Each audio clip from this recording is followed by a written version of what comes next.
So now it's time for our amazing panel discussion. So I will invite our panelists to come up and join us. So while they're getting set up, let me just share with you why we are doing this panel discussion, why this matters. The World Economic Forum, thank you. The World Economic Forum predicted that there will be about 58 million new jobs that will be created thanks to this new fourth industrial revolution. But at the Davos meeting recently, the World Economic Forum also announced a reskilling emergency.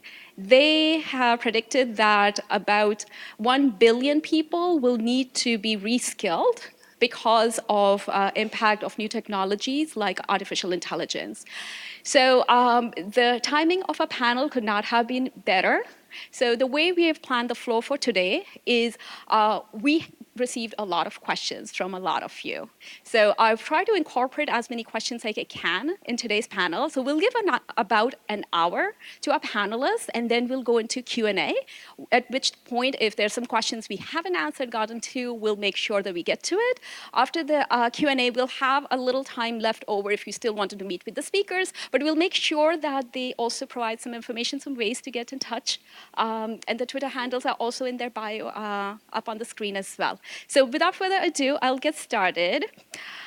So I have been looking up at the profiles of all of these panelists because putting together a panel is an art and a science. And what I love about this panel is each one of them is super well qualified and very talented, but they all represent a very diverse background. So Michelle, for example, Michelle Carney is a senior researcher at Google, and she focuses on machine learning and AI. What fascinates me about Michelle, and I am her biggest fan, or one of many, is she actually has a background. She has a BA in microbiology, and yeah. I try, because I've known her for a while, and I'm always in awe of like what she's accomplished. And she also has a master in computational science as well. I will let them share more about themselves, but again, I'm blown away by their background. She's also the organizer for machine learning UX, where she focuses on increasing diversity in machine learning, user experience design. That's her background. And she also teaches, she's a senior lecturer at the D School at Stanford, right? I try. Of course I do. Rachel Thomas really needs no introduction. She's our own little celebrity, our own celebrity in the Silicon Valley, and she's based right here in San Francisco. She is the director, the founding director of USF Data Science Center for Applied Data Ethics, and there will be a quiz, guys, just so you know, after this. But what's fascinating about her is not just academia. She is super brainy, obviously. She has a PhD in math. Her undergraduate is also in math. But she's also the co-founder of Fast.ai. And last I read was 200,000 students have taken your course, one of your key courses. She's working on making just the artificial intelligence and machine learning more inclusive and accessible to folks, because not everybody is at that, like, okay, not all of us can actually go back to school and have that background. So I love what you're doing. So thank you so much for being here, both of you. And we have Florian Luisier, who is, again, represented in a different dimension. He is with Microsoft. His background is in he is a senior data scientist at Microsoft. He has both a master's and PhD in microengineering. Is that right? Yeah. Okay, awesome. And you went to school in Europe, in France, I think?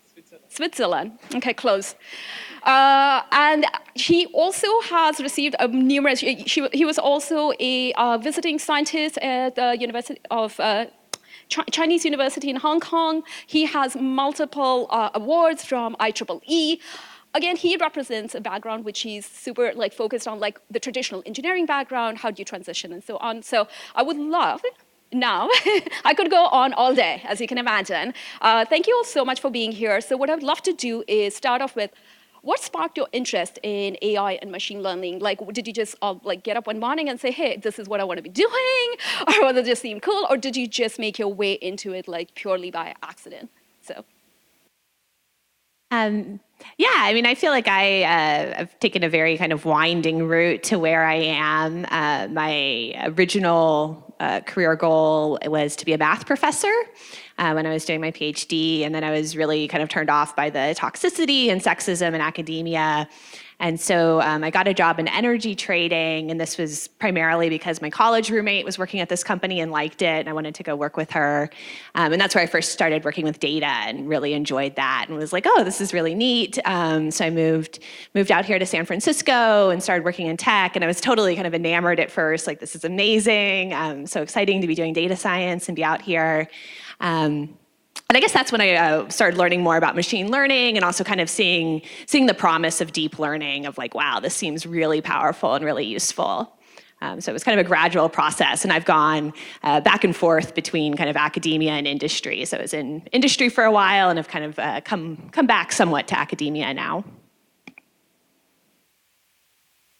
Sure, I'll go next. As Mia mentioned, wow, I'm so impressed how you can remember all of our schooling too. I can't even remember at this point. My undergrad degree is in molecular cell biology and cognitive sciences. It wasn't like I was going in being like, yes, I want to study AI. I really wanted to study perception and like how people perceive the world around them. How do we make mathematical models that also model that and study the behavior of what happens with that? Fun fact, Natalia, while she was getting her PhD, I was in the same research lab jointly with her too. She's a very great ML engineer. Realized like very quickly, like I love the problems that I'm working on in neuroscience, computational neuroscience, but I love talking to people much more than I like optimizing hyperparameters. For me, it was less of like, I really want to get into AI and more like, I want to continue solving these types of problems. So kind of bounced around. I did innovation tech for a while and UX that way. Went back to grad school at the School of Information at Berkeley, focusing in machine learning and data science, which is my background, for UX. And then ended up getting a job in that. And it just kind of seems like the other thing is too, like I feel like everything is suddenly AI, even though most of what I do is actually, I would say, data science. So again, it's just solving these problems around like, how do people perceive the world around them? How do we make better products for them? So yeah. So for me, I would say it was by accident. If I quote Mia, so like she mentioned, my master was in microengineering, and I'm not sure like if you have something equivalent in the US. So it's a very multidisciplinary field at the crossroads between, let's say, electrical engineering, computer science, and mechanical engineering. And but the reason why I chose that field is because of robotics. So I was interested in robotics back then, and so that's how I started doing stuff that looked like a little bit of artificial intelligence. But back then, of course, you weren't calling things the same way, or machine learning, or no one was really calling that machine learning. But it was about having robots, autonomous robots, like navigating in rooms. And then I got into more like image processing part of like how those robots would navigate into those rooms. And then I kind of switched field completely, where I focus more on image processing applied to medical data or biomedical data. And it's by accident is when I moved to the US. So back then I was also like Rachel, I was thinking about maybe become a professor or something like that. So I went to do a postdoc. And but then I say, oh, I need to see what's out there. Like I feel it's not complete if I stay in academia forever. And by kind of accident, I got into more computer vision. So when I apply, I guess the people who hire me, they kind of took a bet because I didn't really have any computer vision publication or background. It was just image processing. But when like kind of interview and say, okay, maybe yeah, that looks great. What I was struggling with is all the vocabulary that they had in the field. Like I was more like statistical image processing.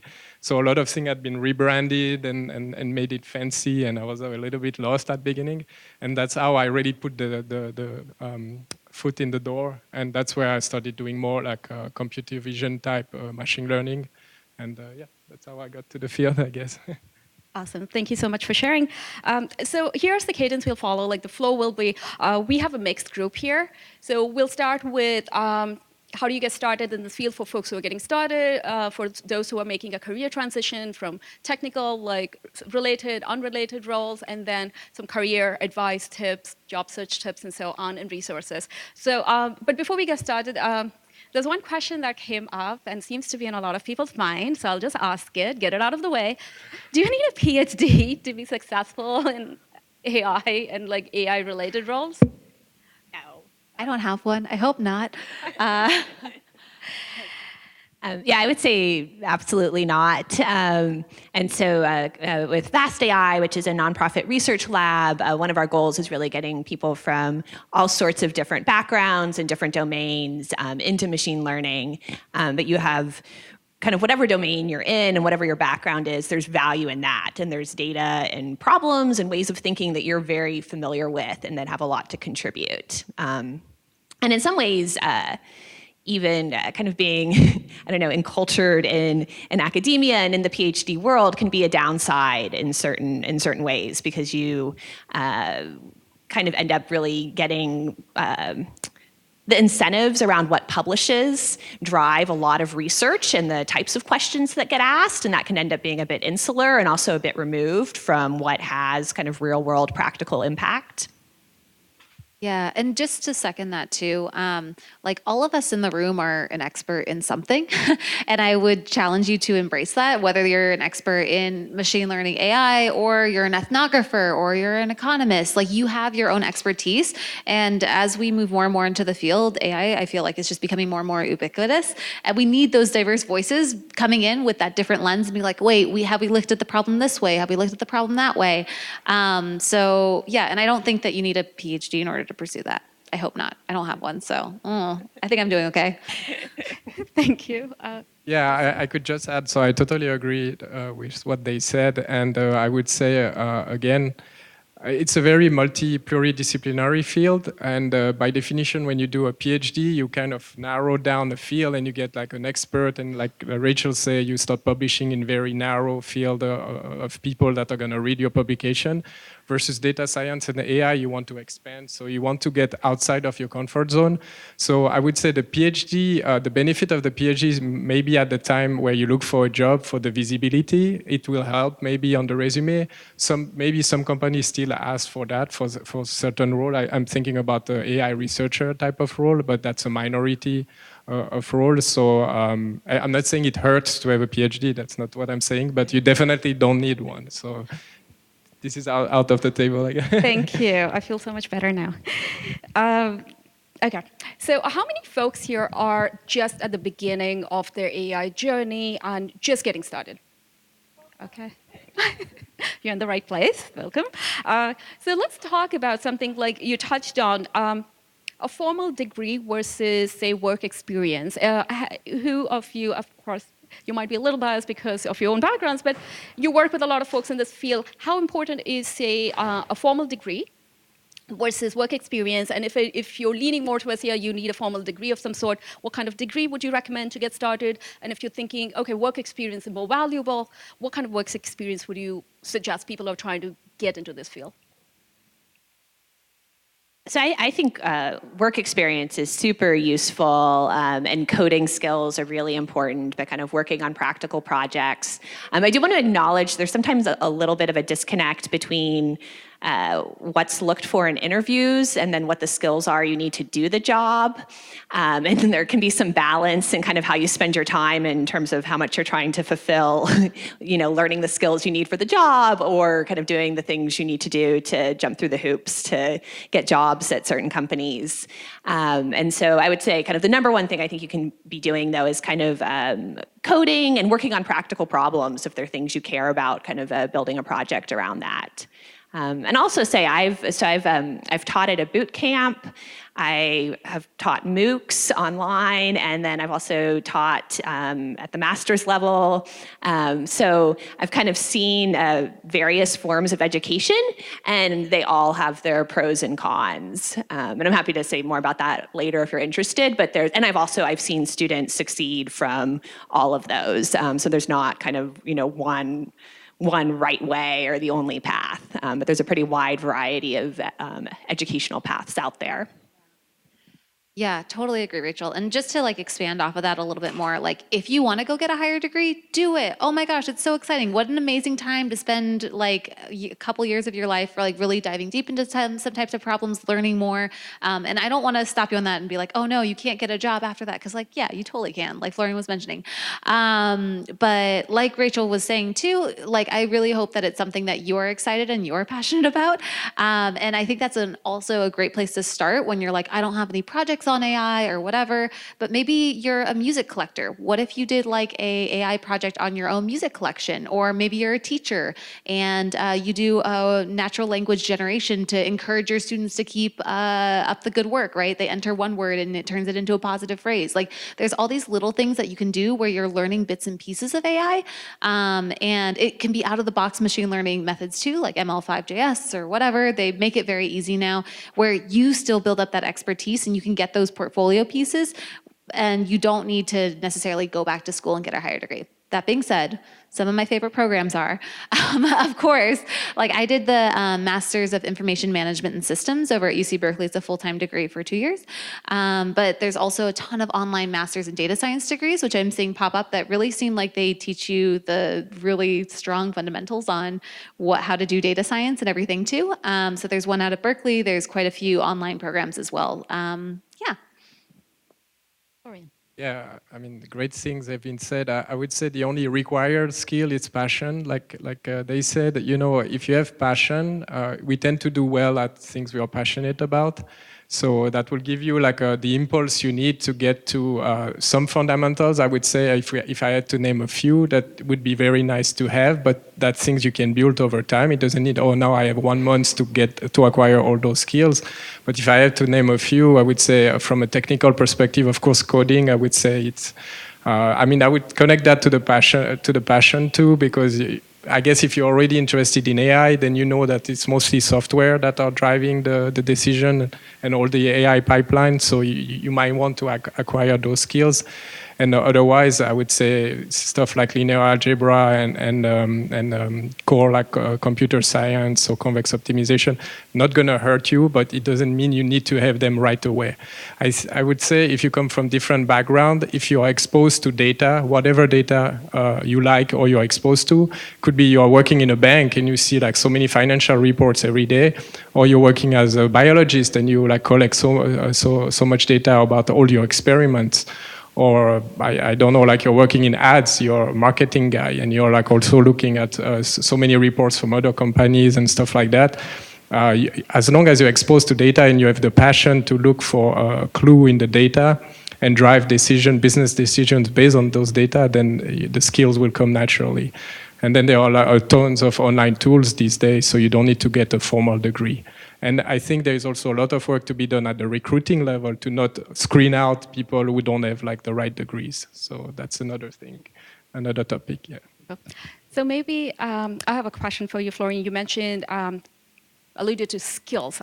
This question that's come up many times. Like, can you share some examples, like specific skills? But before we go there, can I just get a show of hands? How many people here have a technical background, or you have some sort of technical coding?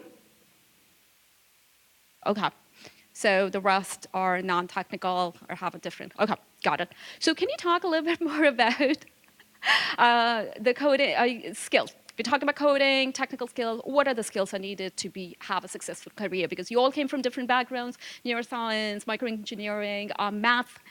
Like, let's talk about the specific skills needed, technical, non-technical, other than just coding. Yeah, so I think, I was mentioning technical skills. So those are important, but I would say communication is key, because if you work in the data science field, you will have to communicate with people from various backgrounds. For example, I used to work in a pharmaceutical company where a lot of the people, they don't have any technical background. So if you come up with a new model, they need to somehow understand it. So if you come with like a black box deep learning thing, they're gonna look at you like that, and they might not trust you, because it doesn't matter if you tell them, oh, but that was the winning model from the latest ImageNet challenge, and they're like, so? So, for example, or if you come with a simple decision tree and they see, oh, I see. You see, it's much more visual. Sometimes it comes down to that. So, you don't always have to be like, use the latest and greatest tools to convince people. So you can already get a lot of insight. Now coming back to tools, and without going into too much details of the framework and stuff, but if you have to pick one, let's say if you have no coding experience and you need to pick one because there are so many, I would recommend nowadays Python. I think it would be a good start, and it's probably an easier language to learn to start. Don't need to go C++ directly, and you might never use C++ actually. And then there are like a lot of, once you start with like an open source framework like Python, language, and then it opens all those like open libraries, a lot of things are done for you. So then it's a matter of knowing what those libraries are doing and that they are out there. And then it's building like systems based on that. And you can of course contribute and add your own. And then again, like from a technical point of view, like I mentioned before, like the courses concretely, like linear algebra, statistics, and if there are also machine learning course, of course. So at Fast.ai, our teaching philosophy is around primarily learning things on a kind of as-needed basis. So don't feel like you need to have kind of like this long list of skills that you have to acquire before you can go do the thing you're interested in. But our advice, or my advice, is kind of to start trying to do the thing you're interested in as soon as possible, and then fill in your skills as needed. And I agree with the recommendation of learning Python. It's the primary language used with deep learning. I do think you need to spend kind of enough time getting some Python proficiency, but then I would say kind of dive in, and then as you start realizing like, oh, hey, I really do need to improve my command line skills or something, then spend time on it. But it really helps when you have the motivation of you're working on something you care about. So I would kind of recommend that as the ordering. And the other skill I would recommend is that I think one of the ways we cement our knowledge as we're learning is by explaining things to others. And so you can do that through writing blog posts, and you don't have to be advanced to do this, but really just think about the person who's 1 or 2 steps behind you. How would you explain to them what you're doing? You can also help people by answering questions online, joining in-person study groups. But I think helping others is not just, kind of altruistic, but it actually cements your own knowledge when you have to explain something to somebody else. So that would be another recommendation. And I think it's a super, super useful skill. Love it. I love both of the things that y'all are saying. Big plus 1,000 to communication too. So what if you have the coolest model in the entire world? If no one can understand what it's doing, like it's going to be useless. And a lot of the times, like for me, I work at Google AI. I'm now a senior UX researcher. I'm making ML products that are products. And so awesome. Love this cool nascent technology, but like, how do we make this for people? And just a little bit of background, like even what I use, even though I'm a UX researcher that doesn't have technical necessarily in its title, I still use Python all the time. That is something that I go back to. I actually code a lot in IPython notebooks, which became Jupyter notebooks, which I use internally at Google, the Colab, which are kind of like Google Docs of Python. Really, really great environment to get started. Like you don't even need to install Conda. Like it works like in your browser. It's awesome. And there's a bunch of tutorials out there too that if you, like I would super recommend doing Fast.ai, by the way. Like this is where I refer all my students who are like, I want to learn more. I'm like, go there. But if you want to do something, I'm sure someone else has already made an example collab or making collabs once you feel confident like, oh, I've been able to make that natural language generation empowerment, whatever, based off of one word for a student. And now I'm going to open source that or put my collab up online. I think that's great. Yeah.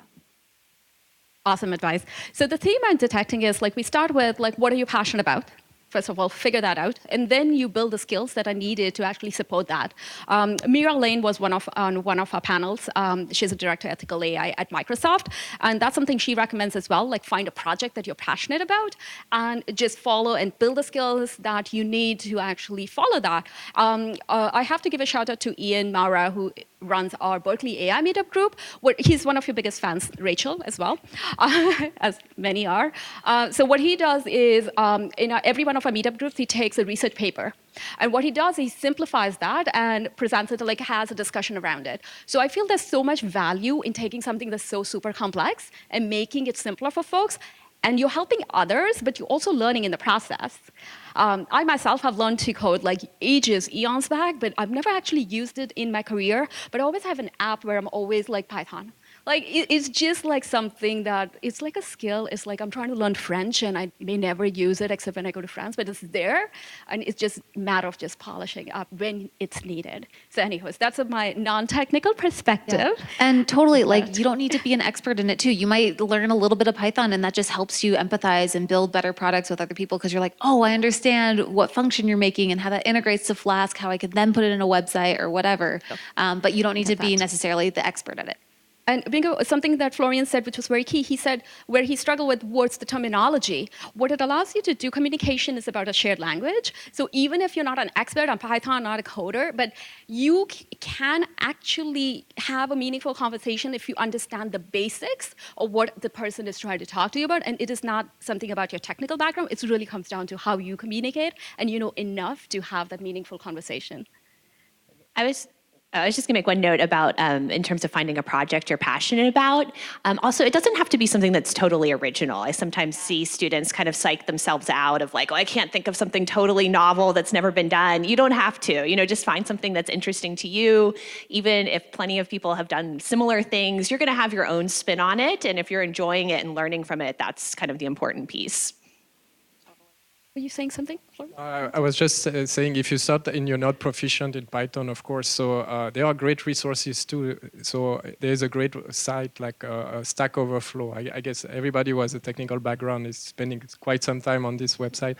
So the thing is that don't let like hurdle like stop you from developing like your project, because a lot of things that you're gonna have to implement, somebody else has thought about it before. Yeah, so. I totally joke with my students all the time. I don't code anymore. I just search for Stack Overflow and then figured it out. Yeah, exactly. I know what to search for, shared language. So There's no shame in looking for the resources. That's awesome. Thank you.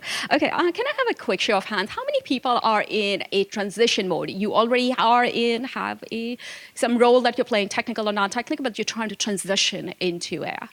Okay. Okay. What kind of backgrounds typically are really well suited to AI? It sounds like AI really and machine learning just impacts everything we do today. I can't think of one discipline, like one. Any discipline that isn't being impacted or any function. You could be a doctor, you could be working medical, you could be pharmacology. I mean, it doesn't matter. We're getting to a point it affects everything. But are there some that lend themselves really well and you can see people transitioning? And also, do you have any tips? How do you ease that transition? I mean, I guess I spent too much time with like technical people, so I haven't really seen people from a totally different background come in and contribute right away. What I've seen though is I assume some of the people here have already some kind of software engineering background, maybe not like specific to machine learning, but for example, on my team, we are in the Azure Cloud AI, but not everybody is strictly speaking a data scientist. But I see more and more front-end software engineers starting to touch, like the algorithmic part, to get interested in the data collection, that they get engaged to the data science part because they enjoy it, and they learn very quickly, and they realize it's not like a big black box, and it's not an obscure field that only like a wizard can like work in there. So, and again, like I said before, everybody who's familiar with curating data, collecting data, and analyzing data, even like plotting something in an Excel spreadsheet, it's already some kind of data science, right? Everything that you like, data visualization is part of the data science field. So everything that, the goal is that each time you push yourself a little bit further. So if you say, oh, I only do Excel spreadsheet, how about one day I try to do, I don't know, a notebook, like a Python notebook, plotting the same thing. And then you will get engaged in new discipline, new fields, and you will acquire a new experience and new skills. So, yeah. Yeah, I was just going to echo what Florian just said about taking something kind of in your current job and finding a new way to do it that involves kind of practicing the skill you're learning. And so that example of going from maybe Excel to Python on something is a great way. If there's any way you can kind of work learning new skills into your current job, that can be really useful. The second piece of advice I would give is just to acknowledge that transitioning careers can be really tough. It takes time and you'll get there, but you have to be persistent. And so I think it's really helpful if you can find like a support group. And so finding others that are trying to make that same transition. Want to acknowledge that tech interviews can be kind of brutal and dysfunctional. And so I think that having a support group can help keep you from getting discouraged, because having some bad interviews or hitting some walls does not mean you're not going to get there. You have to keep going. But I do know that it can take time. Yeah, and just adding to that, I know, Mia, that you had asked like what backgrounds are really good for this. Neuroscience, obviously, because you're studying behavior and how the brain works and how do you make mathematical models. I think that's awesome. But like even through my time in molecular cell biology and talking to other folks too, and Florian, I think you mentioned this, that we're all looking at data in different ways. And it could be semi-structured data, could be unstructured data, but just kind of thinking about like you are doing data science, whether or not you know it. I fundamentally believe that in some aspect of your life, whether that's like your shopping list or something like that too, and doing these kind of groupings and whatever. The next step is just learning the skills and the techniques of data science that you already kind of know how to do in your head with Excel, whatever, and just making a computer do that for you at scale. So I think that helped me when I was like, man, I only know how to code in like MATLAB. What? And like, how do I get into this other field? It's like, oh wait, I already know this, or like I know roughly what I want the computer to do, and then going to do that. Just high level notes on transitioning from or making the change in careers. When I was in academia and working as an RA, I definitely was like, oh my gosh, going into tech, that is so scary. I know it's across the bay. I was at Berkeley. I was like, oh my gosh, all the way across the bay. That's so far away. All these people with fancy jobs. But definitely getting those support groups. I found support through Women Who Code, Pythonistas, Girl Develop It, Ruby on Rails. Shout out to when I first learned coding. Who uses that? But really these communities that helped me not only learn, but also get an opportunity to teach back to others, which was really important. Attending hackathons, that's a really great way to just spend a weekend and get a couple portfolio pieces, especially since there's so many hackathons now where like for Open Oakland or Code for America, they have data sets and you could actually do like a machine learning hackathon in a weekend and get a cool like piece out of it and be able to point to that on your portfolio, on your GitHub and be like, I made this, look, I understand like normalizing data or showing exactly what that is. And just getting out there, volunteering for these things, teaching, giving back those skills also just helps you solidify and feel confident in your abilities. So that way when you go to the interview, you're like, well, when I was teaching this, I did blank. And you can really talk to like how you're solving these problems and how you've helped like problem solve in the past. So. Love it. I love the emphasis on problem solving. I think we get so distracted by just the thought or just concept of machine learning or artificial intelligence. We forget, end of the day, it is a way to solve problems. And which problem you choose to solve with it is really up to you. So speaking of some of the projects that you talked about, can you talk like some unique projects that you've seen now that somebody has to, like you said, start from scratch? What are some really unique projects that you've seen people do where they've applied the skills? Like maybe it's your students, your colleagues, something you've seen at a hackathon just to inspire people, like some ideas. All the ones that I'm thinking of right now are really cool data visualizations. One of them being a visual introduction to machine learning. Have you seen this? No, maybe. It's less of a data, well, it is data, it's like walking through how to think of machine learning. It's a decision tree and it talks about, how do you normalize your data? How does a decision tree work? What does random forest do? Like how do you get false positives and false negatives? Built by Tony Chu. So R2D3, a visual introduction to machine learning, yeah. And that they also have an R2D3 part 2, which is variance and variance trade-offs, which I just think is fantastic. And even if you're just like tangentially interested, that's a really great way. Like they know machine learning really at least a superficial level, but they know D3 even more, so they can make that site, and like that could be a fun project for you. So we've had, well, I guess after the first week of class, we'll have students kind of download a data set of their, or basically get a data set from Google Images of their choice to practice classification. We've gotten a lot of kind of interesting examples from there. There was a student from Panama City who wanted to kind of tell the difference between the old style of their buses, which were really colorful and neat, and the kind of the newer style of buses. We had a student look at different kind of Indonesian batik prints on cloth and doing a classification on that. Someone looked at the difference between cucumbers and zucchinis, so kind of like a playful one. And so these were kind of like simple, like in their first week of class, kind of just have people go find a set of images that were interesting to them.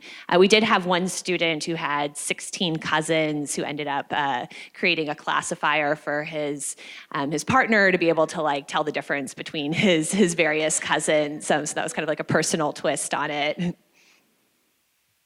One project that I can think of on top of my head, it's at Microsoft NERD, so that's the name of the Microsoft site in Boston. So NERD stands for New England Research and Development Center. So and so there is a guy there that works with interns, and they developed like a system to detect snow leopard in the wild, and to keep track of the snow leopard population, and they did everything from scratch. I think he wrote a blog about it, and it was pretty interesting because he had to, of course you don't have that many label data for snow leopard, so he had to kind of crawl the web to find example, and this was like, so it started unsupervised, and then like it became supervised, and then it was applied on like the real data that they were collecting. I think it was in South America, if I remember correctly. And the whole thing was really built from scratch, and it's a very specific application, and I think the interns loved it, so that was pretty cool. Yeah. Just one more that just came to mind because you were talking about classification. Classification is one of the easiest ways to like spin up a model like dog or cat, apple or orange, like whatever. But there is a in-browser machine learning experience called Teachable Machine. If you're not familiar with it, you should totally try it and play it out. You don't need any coding in order to get it to work. It's made by the Google Creative Lab, but you can use your webcam or upload images or something too, and you can actually create your own classifier and start asking those questions of yourself about like, hey, what does the machine notice? Like, is it like I might label all these as snow leopards, but maybe it's just, you know, because it's zoomed in or something, and like start looking at your data set that way. And so you kind of understand then when you go to build your machine learning models, like what might it be picking up? And it's just a fun way to explore and play around with that very quickly. You could probably make a model in 5 minutes, so. Awesome. I have a feeling that if I were to work on a project, among many projects, it would be food related, because I feel like there's so much potential. Ray and I love to cook together, and we're always looking at, we have all these ingredients. If you could just figure out a way, it just matches up ingredients with the recipes and just throw it at it, and it can come up with these. You could, I mean, that would be such a time saver. But there's so many applications. Sounds like you're only limited by your imagination. There are a lot of cool projects out there. So, and when you do, please let us know. We'd love to have you come and share those with us. Okay, so folks, as they're trying to get set up in their careers, can you talk a little bit more about, and it comes up a lot, like what does a typical career path look like? Is there a career path for somebody who starts off in this field, like what is it, step one, data scientist, general data science, or like, where does one start and how do they progress in their career typically? What have you seen with your students, your colleagues, your own career trajectory perhaps? So one thing I want to acknowledge is like the term data scientist is used to refer to several different distinct roles, and there's still kind of a lot of ambiguity about that. And I have definitely interviewed at companies where they did not know what they were hiring for, and the job description was unclear. And I think because, in these areas of analyzing data and visualizing data or making machine learning predictions, also the data science infrastructure, data engineering. Often companies are not clear on what they're hiring for, and so there is a lot of fluidity there. And so I wouldn't necessarily, even saying data scientist as a role is kind of unclear. But my impression is that there is kind of a lot of movement in different directions. I mean, I think something that's fun about data science is that even though all these skills existed before kind of as a field. This is relatively newer, at least in how it's kind of labeled now. And as a result, you have had people come from a lot of different backgrounds, like neuroscience or engineering or even sociology and psychology and kind of these other areas. And so I think that makes it a fun field to work in, because you have people from so many different backgrounds. But I would say I don't think there's necessarily, this is the set path that most people take. Yeah, and now, I kind of came to a fork in the road of okay, which one are you going to choose, the data science side or the UX side? And I got very lucky because my last role, I actually got to do both, where I was a machine learning and UX role. And now I've kind of gone down more of the UX path. That being said, in my time in UX and as well as working with research scientists, it all just depends. I work with people who are ethnographers, and were ethnographers in the field, in China for years, decades. But now they're studying the impacts of AI on society, or visual designers who might have been doing branding for a long time, now trying to explain the inside workings of machine learning. So work with a ton of different people who are all experts in their own thing, and they maybe have come into AI for a bunch of different reasons. So I would not discourage you or compare your path to someone else's and be like, oh, well, they did that boot camp and that definitely got them a job or whatever. No, you're an expert in what you're doing. So how do you tap into your own potential and be like, I know this, and this adds a lot of value to AI problems? Yeah, I think there's nothing, I would say, really specific to the career in AI when it comes to the path. I would say it's often common to all tech paths, or even maybe other career, is the scope of what you're working on that increase over time as you progress in your career. So when you just start off, you might just work. So the problem has been framed for you. There's all the tools are there, and they say, oh, can you improve this, or can you collect the data to get a better model for that? And as you grow, you will start designing the pipeline yourself, or work on the global data science pipeline. Again, like Rachel said, it starts from data collection to data labeling to curation, or removing outliers and all that, to training model, to putting that into production, to convince people it works, to visualize the results. So I would say at first you're very specific in one of those areas. And as you grow, you start having an overview of the whole thing. And then the final step is really you drive, what are we working on? What are we gonna do next? Start new business or see business opportunities for the company, and then build from there. And also, one thing I want to mention is that more and more, especially in the tech career, they start valuing a lot also IC contributor, individual contributor, I think. Versus you don't need to necessarily go into people's management if that's not what you feel like doing. So they value both career. I think it's true at Google and at other companies. It's definitely true at Microsoft, where you can choose if what you like is really hands-on. You still be a leader, but you're more like a leader on driving the project versus managing people. Because it's really a different job when you manage people. It's about also growing those people, making sure they're happy with their job, that they find growth potential, and they develop their skills, and they're happy and everything. Versus when you are more an individual contributor, you focus on leading projects and not really people directly. So. I so loved hearing that, because as somebody who is worked for many years for big tech and big corporations, that is really a big part of the disillusionment with big companies, is that you hit a certain point in your career, it's you're literally having to choose. Do I follow my passion? I want to keep doing what I'm doing. I really love it. Versus everybody seems to be forced onto this management track. Because if you're not manager by a certain level in your career, you're not as valued. And so loved hearing that if you're passionate of doing something and this is one field, that you can continue just getting better and better and be valued for it, and not have to make that such a false choice. Shouldn't have to make that choice. So thank you for sharing that.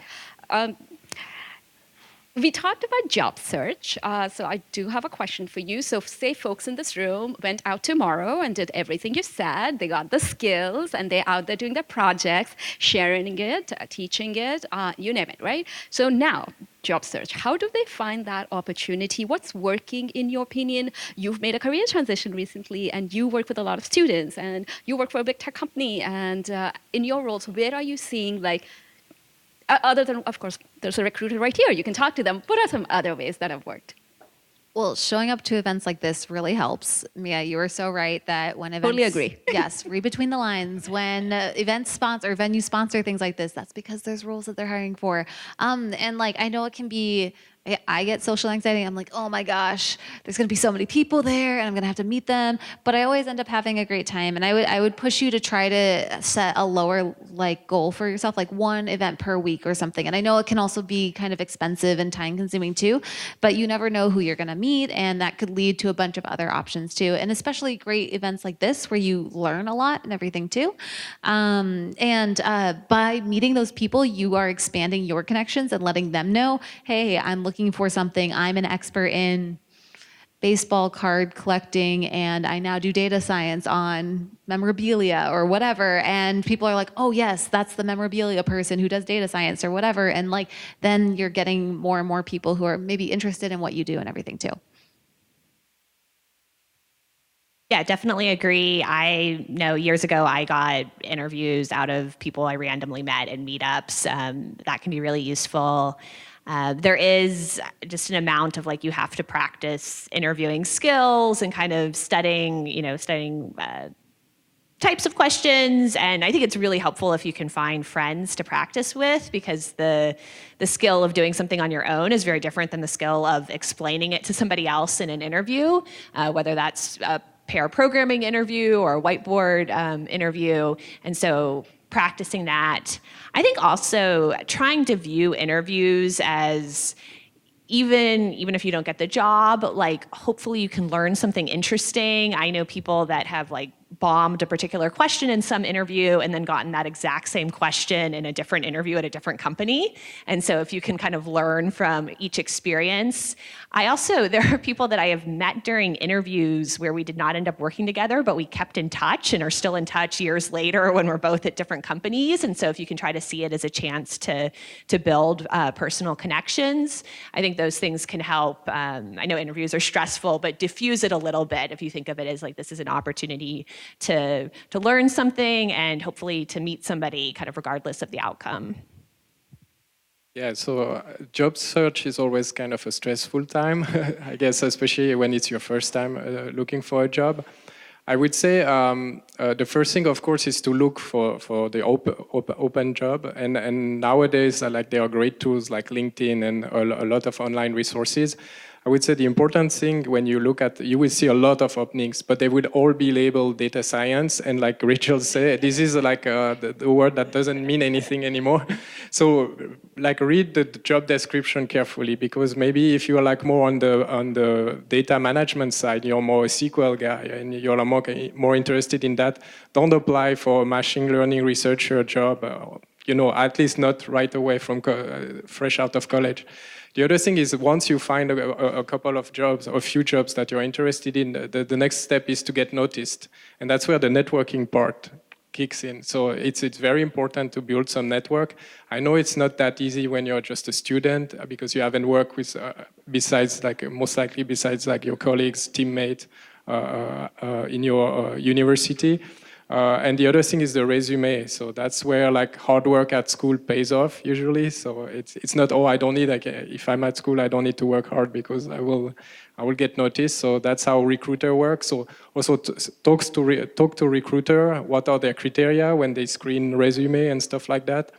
And I would say, yeah, and then it is the whole thing of interview preparation. So don't get overwhelmed by all the things they say you need to know, because they're never going to ask you all that. A lot of things are very fundamental knowledge, core knowledge, they call it, but also don't underestimate the behavioral questions and also the communication skills. I'm not a native English speaker. I'm assuming some other people here are not there, so it adds a layer of challenge when you interview, but just don't get overwhelmed. Like usually, in any case, you wouldn't want to work for a company where the interviewers are rude because your English is not great. So for me, it's like, oh, if they don't like my English, I'll work somewhere else. So yeah, don't get overwhelmed. And you would get a lot of rejection before interview, after interview, but it's a great learning experience. And you will get better because, like Rachel say, interviewers, it's not the best part of their job to interview candidates. So they tend to like re-ask the same questions. So learn from your interview. If you bomb something, just go online and look for the right answer and learn something from it, Yeah. And just to add on to that too, like you will get a lot of rejections. I don't know if I can speak for the two of you. I know that I have.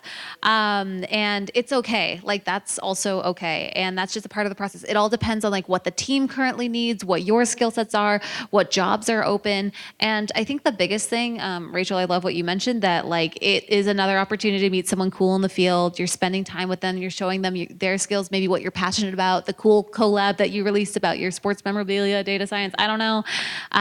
But really just thinking like, remember, most people don't want you to fail. They want to help you. And just being like, putting yourself out there, being honest, being kind. That's the other thing. When you meet other people at these events, like it's okay to ask for referrals, but being nice about it too, and being like, hey, I read your blog, or I'm super interested in what you're working on, and this is why. That can go a really, really far way. So just keep that in mind. People want you to succeed. Just one more thing I thought of is that I know this is easier said than done, but really try not to take the rejections personally. It was super eye-opening for me. I worked at a company once that was hiring quickly. We did a ton of interviews, and seeing the other side, it was kind of horrifying. It was just like, this is so ad hoc. There was like so much variation and just like luck of who you happen to get as interviewers. I also worked on a team where the manager wouldn't listen to the team. So there were candidates where we all voted yes, and he was like, nope, not going to hire them. And things were like, as a candidate, the message they may have been taking was like, oh no, like I got this rejection, but it didn't necessarily mean anything about how they had done or even how the team felt about them. So there is a lot of, this stuff is kind of depressing, but it's also, in many cases, it may not be about you. It can be these other totally internal factions that you have no insight into going on in the company, or, somebody higher up has suddenly changed the job requirements. So as much as possible, try not to take rejections personally. If there is something where you're like, okay, I feel like I could have done better on X, I'm going to practice that, take that as a skill. But many rejections may have nothing to do with you. Amen. Spot on, really. A lot of things that happen behind the scenes, you have no influence. So a colleague and myself were joking the other day when you applied, you go for opportunities and such. We said, we will not give up unless we have, until we hit 100 rejections. And after we hit 100, and then we'll rethink our approach, our strategy, and then we'll try again. So it's like, just think of it like, how many rejections can you take, and just make it a high enough number so you don't give up. And I do want to touch on, and I have to say that I am, a confession here, I'm a high-functioning introvert. I know, it's shocking. I get out here and I meet so many amazing people, and I would not consider myself an underachiever in a lot of respects, but then I meet amazing people every day. People are sitting on stage here, and Natalia, and others, I meet through these meetups. And it's amazing how people are so nice. They do want to help you genuinely. So just try, I know it's hard. I can relate. I know how it is.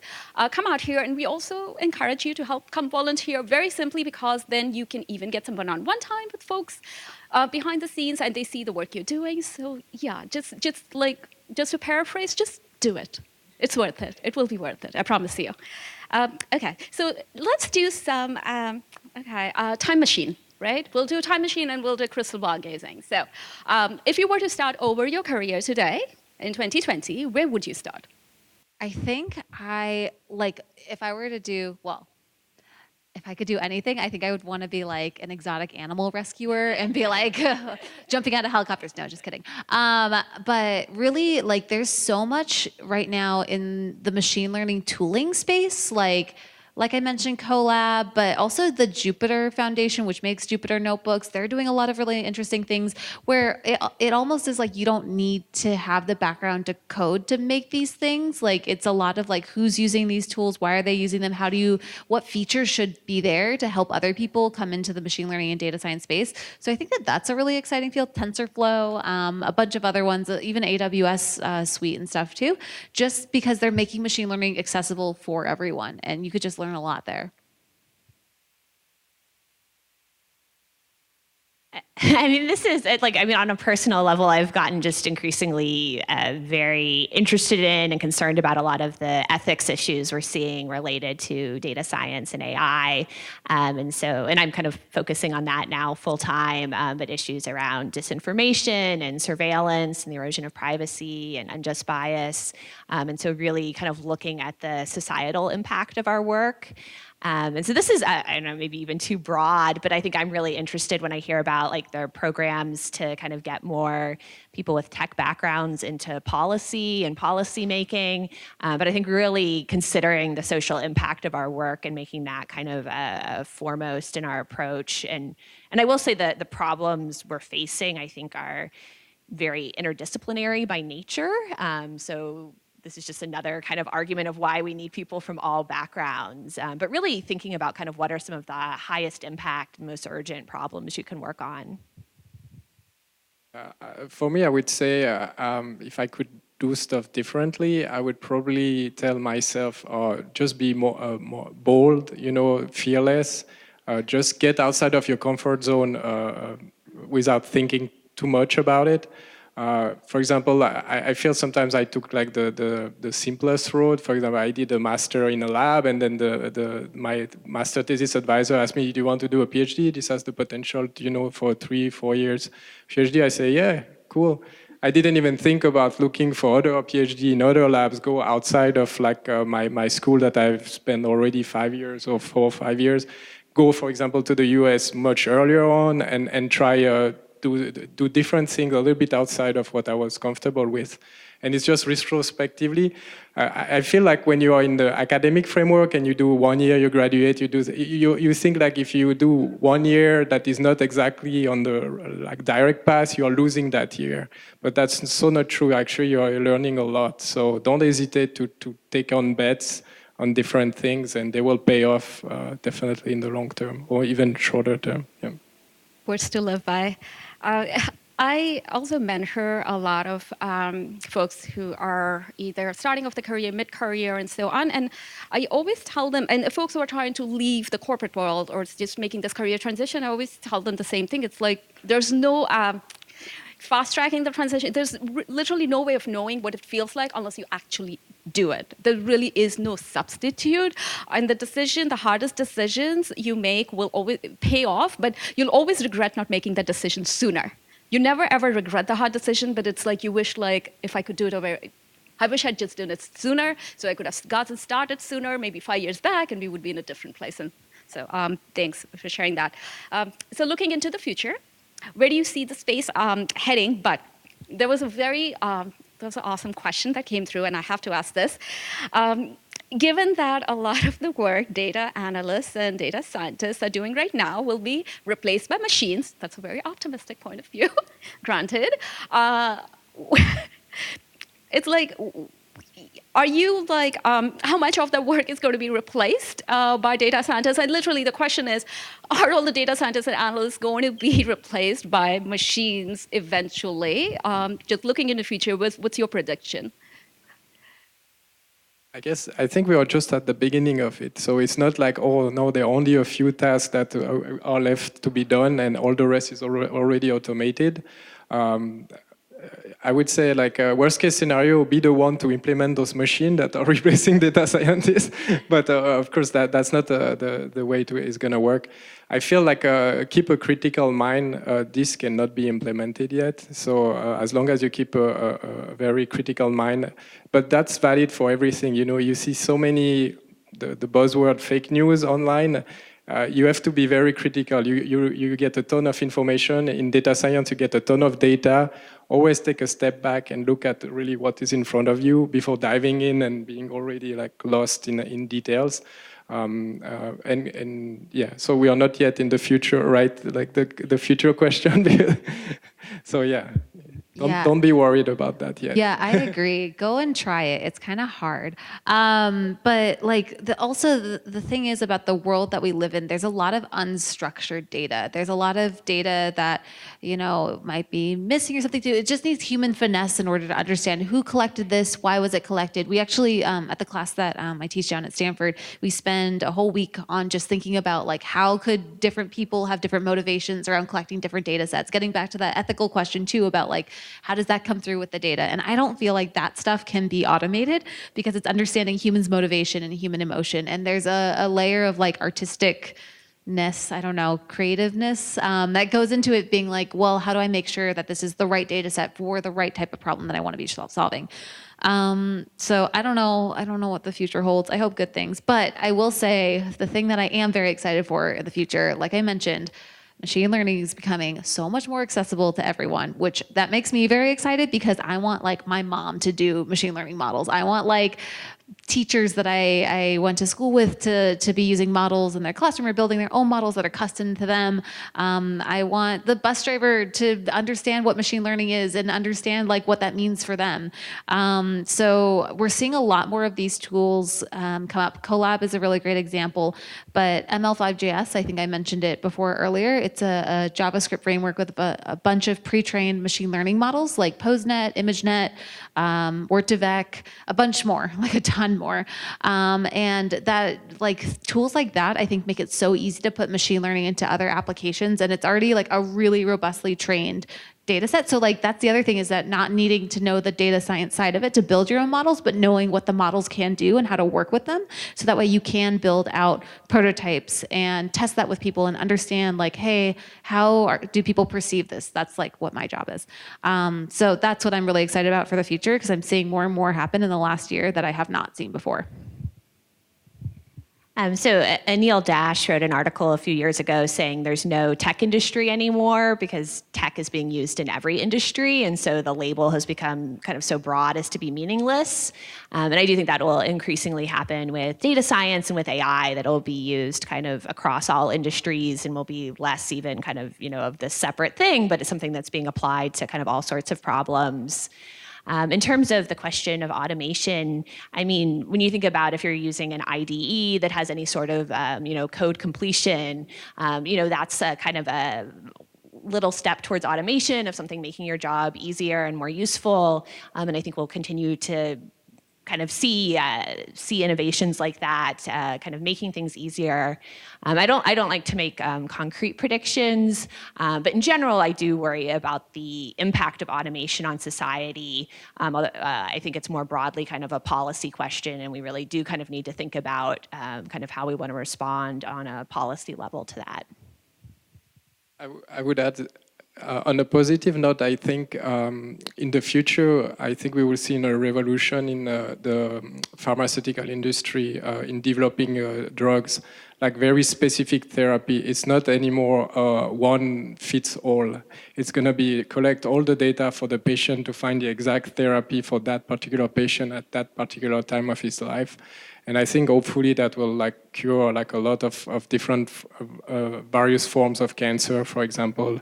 So I have great hopes on that field, on that front. So hopefully we'll get there. I love the cautious optimism that, yes, one is we are not going to be automated out of jobs anytime soon.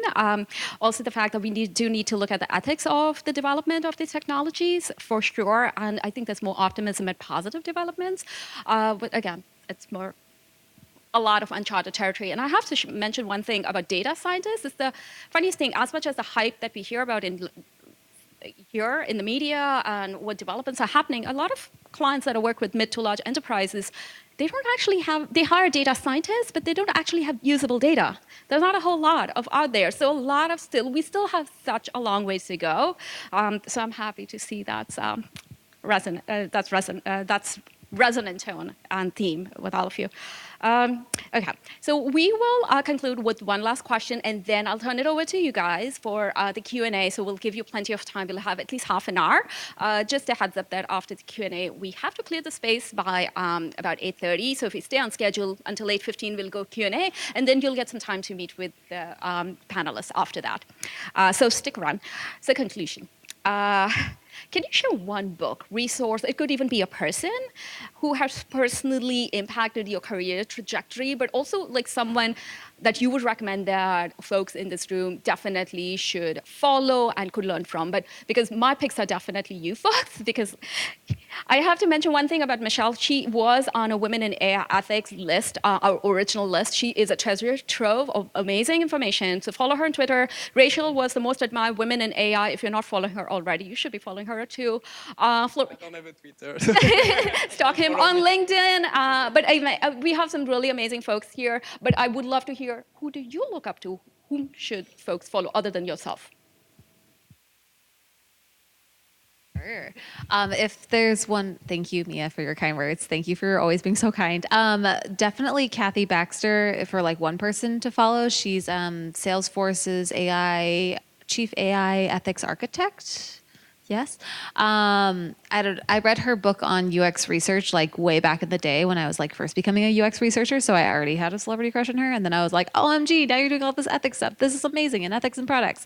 But I guess I'm giving two. The one resource that I would super recommend folks look into is that has totally changed my life in the last year because it only came out a year ago is the People Ai Guidebook or PAIR. I think the website's pair.withgoogle.com. And this is a big reason why I ended up joining the team here at Google AI. But basically, over 100 folks came together, research scientists, UX folks, PMs, really reflecting on like, hey, how do we approach AI products? And what are some best practices and tips that we have to think about, including like, how do we give the users control of the system? What does an error state look like? How do they give feedback? What are the users' mental models around what the AI should do, and how do we make sure we're aligned with that? And they really spelled out very clearly some really great examples. And you don't need to be an AI in order to read it. I think that's the best part. And they have a bunch of great worksheets for that. So I had a celebrity crush on them, and then I ended up joining the team. So huge fan. Yes. So, and they have a bunch of like Teachable Machine is a part of it, and the What If tool, which is about data ethics, or it's a way to explore your data and understand how bias creeps into your data set. It's very cool. Yes. Well, yeah, so for people to follow, I really admire Zeynep Tufekci, who has a background in computer science and sociology, just really, really smart commentary, and she's at Zeynep on Twitter. Also Arvind Naranjan, who's at random_walker on Twitter, and he looks at a lot of stuff kind of at the intersection of privacy and consumer rights and computer science is great. And then also I'll say Timnit Gebru, she's an AI researcher at Google and founder of Black in AI, has so many great things to say. So those are, people I really admire. I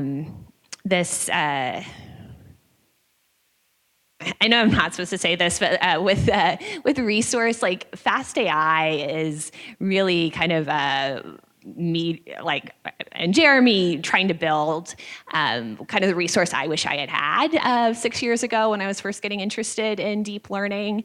And so I apologize for the self-promotion, but it is like really trying to put together kind of what I was searching for 6 years ago and couldn't find at that point. I want to change my answer. My answer is also Fast in AI. Thank you. You didn't have to do that. That's going to make my answer easier.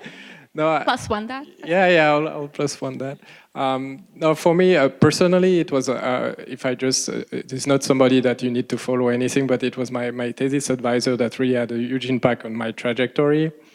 Just because the way, not necessarily for AI or data science, but just for, the critical thinking is how you frame a problem, like all the work you do before you actually solve a problem. And that helped me a lot during my career.